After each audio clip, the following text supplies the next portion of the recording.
오늘의 말씀은 사사기 14장 10절에서 20절까지 말씀입니다. 삼손의 아버지가 여자에게로 내려가매 삼손이 거기서 잔치를 베풀었으니 청년들은 이렇게 행하는 풍속이 있음이더라. 무리가 삼손을 보고 30명을 데려와서 친구를 삼아 그와 함께 하게 한지라. 삼손이 그들에게 이르되 이제 내가 너희에게 수수께끼를 내리니 잔치하는 이래 동안에 너희가 그것을 풀어 내게 말하면 내가 배옷 30벌과 겉옷 30벌을 너희에게 주리라.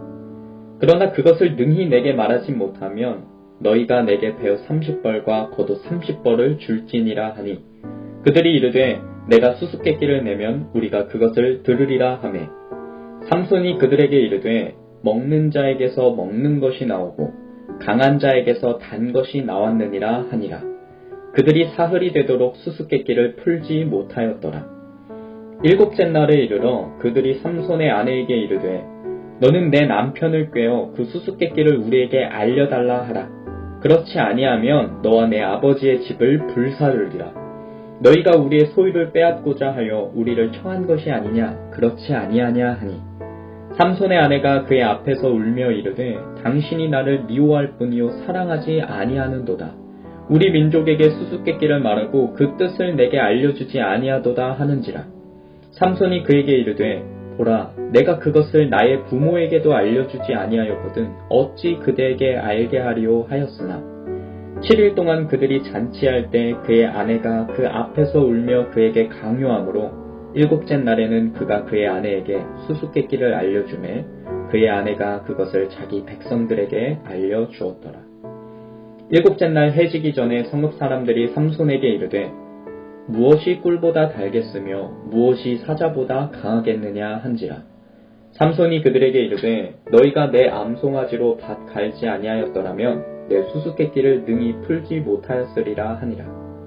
여호와의 영이 삼손에게 갑자기 임하심에 삼손이 아스글론에 내려가서 그곳 사람 30명을 쳐 죽이고 노략하여 수수께끼 푼 자들에게 옷을 주고 심히 노하여 그의 아버지의 집으로 올라갔고 삼손의 아내는 삼손의 친구였던 그의 친구에게 준 바 되었더라.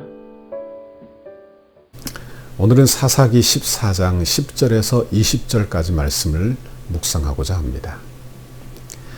오늘 말씀은 삼손이 블레셋 여자와 결혼하는 과정에서 일어난 그런 사건을 다루고 있습니다. 이제 부모의 반대에도 불구하고 이제 삼손이 이 블레셋 여자와 결혼을 하고 잔치를 베풉니다. 10절 말씀에 보면 삼손의 아버지가 여자에게로 내려가매 삼손이 거기서 잔치를 베풀었으니 청년들은 이렇게 행하는 풍속이 있었음이더라 했습니다. 삼손의 아버지가 여자의 집으로 내려갔다. 이건 아주 심각한 내용이에요. 본래 이스라엘 결혼의 풍습은 신부를 신랑의 집으로 데리고 와 거기에서 결혼을 하는 것입니다. 그런데 오늘 본문에 보니까 신랑의 아버지가 신부의 집으로 내려갔다. 그리고 거기에서 잔치를 베풀었다. 이렇게 행하는 것이 그 당시의 풍속이라. 여러분 지금 삼손의 상태와 이스라엘의 상태를 보게 되는 것입니다. 이스라엘의 사사가 그것도 나실이니 이방인과 결혼해서는 안 되는 나실이니 이방인과 결혼하는 것도 부족해서 이제 블레셋 사람들의 풍속을 따라 결혼을 하고 있는 것입니다. 11절에 보니까 삼손에게 친구가 없기 때문에 블레셋 사람들이 30명의 친구를 붙여주었다 했습니다. 지금 삼손이 이방 여인과 관계를 맺고 결혼하는 것도 문제가 되지만 이제 30명의 이방인의 친구들과 사귀게 되었어요. 그들과 더불어 파티를 즐기고 있는 것입니다. 잔치를 베풀었다고 하는 것은 10절 말씀에 보면 그걸 문자적으로 보면 마시는 그런 것을 뜻하는 술잔치를 의미하는 것입니다. 다시 말하면 결혼하는 상대도 이방인, 결혼 풍습도 이방 풍습, 친구들도 다 이방인. 여러분 여기에서 참 어려운 그런 모습을 보게. 이 자리에서 삼손이 아주 재밌는 그런 수수께끼를 냅니다. 자기가 얼마나 재밌었는지 자기를 과시하기 위하여 그렇게 자기에게 일어난 진기한 사건으로 수수께끼를 내는 것입니다. 먹는 자에게서 먹는 것이 나오고 강한 자에게서 단 것이 나왔느니라. 이렇게 이게 뭐냐? 이를 모르는 사람 입장에서는 도무지 풀 수 없는 수수께끼죠. 알 수 없죠. 그리고 그 수수께끼에 거금을 내기로 걸기로 하는 것입니다. 배옷 30벌과 겉옷 30벌 엄청난 액수의 내기를 한 셈입니다. 삼손은 자기가 이길 것을 확신했어요. 그리고 내기를 아주 크게 한 것입니다. 블레셋 사람들이 내기를 안 하면 될 것인데 호기심 때문에 혹은 그들의 수를 믿고 내기를 하게 되는 것입니다. 재밌자고 시작한 일인데 이제는 싸우자고 덤비는 일이 되었어요. 그러니까 이 장난삼아 한 내기, 이게 협박과 살인까지 가게 되는 그런 사건이 오늘 본문의 내용이 되는 것입니다. 블레셋 사람들은 수수께끼를 풀 수 없게 되자 삼손의 아내를 협박하기 시작했습니다. 15절에 일곱째 날에 이르러 그들이 삼손의 아내에게 이르되 너는 내 남편을 꾀어 그 수수께끼를 우리에게 알려달라 하라. 그렇지 아니하면 너와 내 아버지의 집을 불사르리라. 너희가 우리의 소유를 빼앗고자 하여 우리를 청한 것이 아니냐 그렇지 아니하냐 하니. 그래요. 여기 그 삼손의 수수께끼를 풀 수 없게 되자 그들이 일곱째 날이 되어 그 수수께끼를 알기 위하여 삼손을 협박하지 아니하고 삼손의 아내를 협박하기 시작했습니다. 너는 내 남편을 꾀어 그 수수께끼를 우리에게 알려달라는 거예요. 그렇지 않으면 내가 보복을 하겠다. 내 아버지와 내 집을 다 죽이겠다. 너와 내 집을 다 죽이겠다는 거예요. 삼손의 아내가 그러니까 울며 조르기 시작합니다. 아마 몇 날을 졸랐을 거예요. 16절에 보니까 삼손의 아내가 그의 앞에서 울며 이르되 당신이 나를 미워할 뿐이요 사랑하지 아니하는도다. 우리 민족에게 수수께끼를 말하고 그 뜻을 내게 알려주지 아니하는도다 하는지라. 삼손이 그에게 이르되 보라 내가 그것을 나의 부모에게도 알려주지 아니하였거든 어찌 그대에게 알게 하리요 하였으나. 그래요. 그러니까 왜 나에게 수수께끼를 알려주지 않느냐. 그러면 이제 자기의 집이 다 불타 망하게 될 수도 있다고 생각하니까 삼손 앞에서 울며 불며 매달리게 되는 것입니다. 당신이 나를 미워하고 사랑하지 않는다 하면서요. 여러분 이렇게 여자의 이런 조르고 이렇게 애원하는 것을 물리칠 수 있는 남자가 그리 많지 않죠. 그래서 삼손이 결국 그 수수께끼를 다 실토하고 말아요. 아내가 얼마나 애원했는지 이렇게 말합니다. 그 아내가 그 앞에서 울며 그에게 강요함으로 결국 그 강요에 못 이겨 그저 그 답을 말하고 마는 거예요. 결국 블레셋 사람의 뜻대로 삼손의 아내를 통해 블레셋 사람들은 수수께끼를 풀게 되는 것입니다. 18절 말씀에 일곱째 날 해지기 전에 성읍 사람들이 삼손에게 이르되 무엇이 꿀보다 달겠으며 무엇이 사자보다 강하겠느냐 한지라. 삼손이 그들에게 이르되 너희가 내 암송아지로 밭 갈지 아니하였더라면 내 수수께끼를 능히 풀지 못하였으리라 하니라. 그래요. 삼손 자기 아내가 배신했다는 것을 즉시 알게 된 것입니다. 그리고 큰 분노에 휩싸이게 되는 거예요. 안 그래도 블레셋 사람을 치실 그 하나님께서 그에게 어떻게 하시느냐. 성령이 감동하게 하시는 거예요. 하나님이 그 틈을 놓치지 않는 것입니다. 하나님의 신이 강하게 임하여 이제 삼손으로 하여금 블레셋을 쳐서 죽이게 하는 것입니다. 19절에 보니까 여호와의 영이 삼손에게 갑자기 임하시매 삼손이 아스글론에 내려가서 그곳 사람 30명을 쳐 죽이고 노략하여 수수께끼 푼 자들에게 옷을 주고 심히 노하여 그의 아버지의 집으로 올라갔고. 그래요. 물론 30벌의 옷을 구하기 위해 30명밖에 죽이지 않았지만 이것으로 이제 블레셋과 삼손 사이에는 이제 건널 수 없는 강을 건너 그 틈이 아주 벌어지게 된 거예요. 하나님께서 이것을 원하신 것입니다. 여러분 그런데 우리는 이 수수께끼를 내는 삼손의 이야기를 통해 재밌는 사실을 발견하게 됩니다. 블레셋 사람들이 그 답을 맞출 때 질문 형식으로 답을 해요. 무엇이 꿀보다 달겠으며 무엇이 사자보다 강하겠느냐. 사사기 저자는 일부러 이런 질문 형식을 기록하여 청중으로 하여금 대답해 보도록 유도하는 것 같습니다. 무엇이 꿀보다 달까요? 사랑이 꿀보다 단 것입니다. 무엇이 사자보다 강하겠습니까? 삼손은 사자를 염소 새끼 찢듯이 찢었으니 여러분 사실 삼손이 사자보다 강한 것입니다.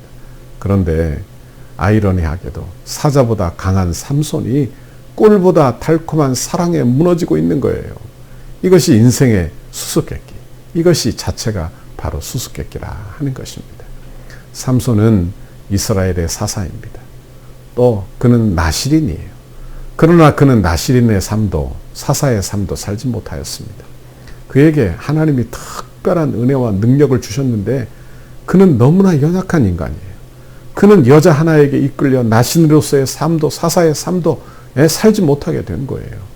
그러나 하나님은 이런 연약한 삼손을 통해서도 그분의 일을 반드시 이루고 계시다는 것입니다. 아내의 배신으로 말미암아 분노가 일어나 블레셋 사람을 치게 했죠. 이 사건으로 결국 블레셋 사람과 블레셋 여인과의 관계도 딱 끊어지게 되고 블레셋과의 형제 의식도 완전히 사라지게 되는 것입니다. 삼손은 사사로서 이스라엘을 블레셋의 손에서 구원해야 될 사람입니다.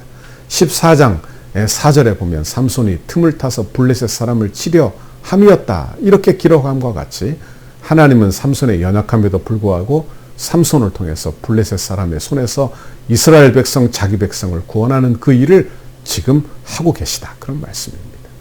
그러나 삼손은 단 한 번도 기도하지 않아요. 단 한 번도 하나님의 뜻을 구하지 않아요. 자기의 사명에 대하여 하나님께 묻지도 않아요. 그저 감정 따라 정욕 따라 살 뿐인 것입니다. 결국 그는 크게 어려움을 당하고 하나님을 찾아요.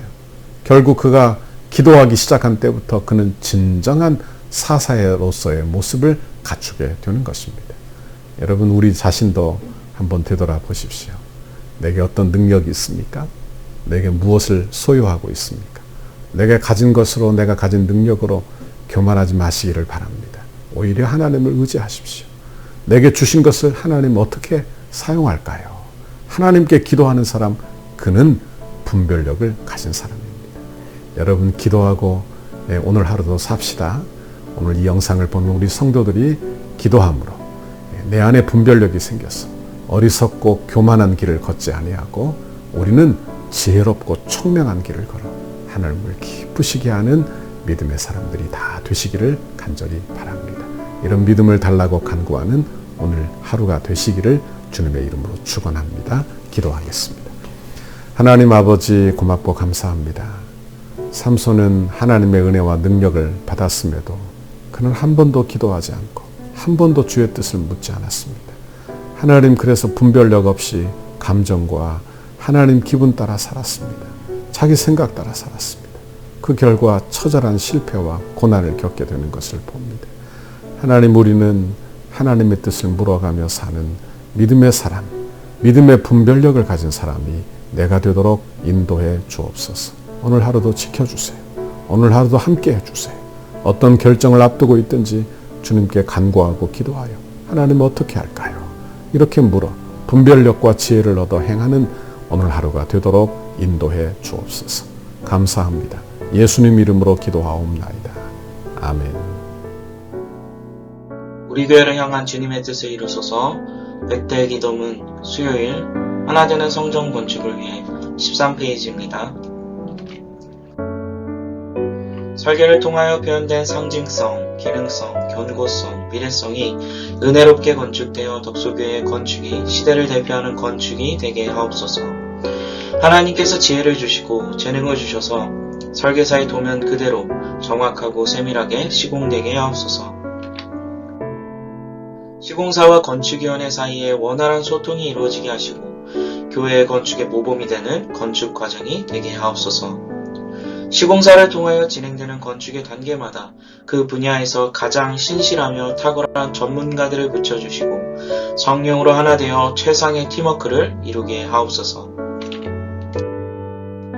처음부터 끝까지 모든 과정에 하나님의 인도하심을 받는 시공사가 되게 하시고 한치 어긋남과 흐트러짐이 없이 완벽하고 튼실한 건축 과정이 되게 하옵소서.